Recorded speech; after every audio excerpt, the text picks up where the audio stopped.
Okay, I've been asked to show the process of how I try to find these patterns. The first thing I do is I go back and look at the major high back here, and I draw in to see what happened at that point, and you see it went between the 618 and the 786. My next step is to go down and find the next level, and as you can see, we again went between the 618 and 786, so it looks like it's going at around 707, but for the 15-minute chart it makes no difference.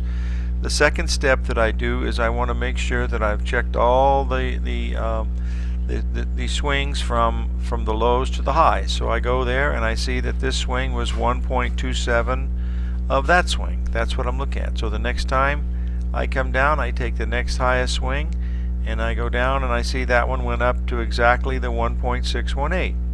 So that's primarily what I'm doing. The last step that I do is I try to find the ABCDs that look really present. There's an A there, there's the B, there's the C forming, and the D comes in right about here.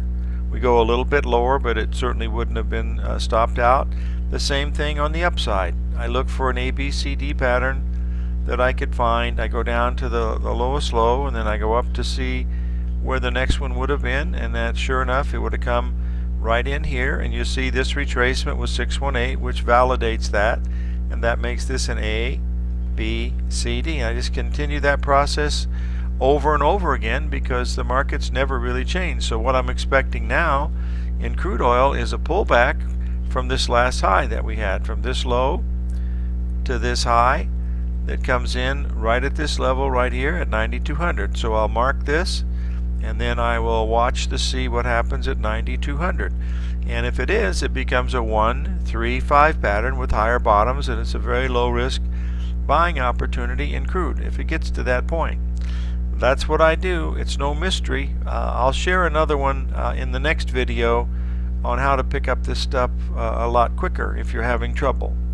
So live every day in an attitude of gratitude, and may God bless.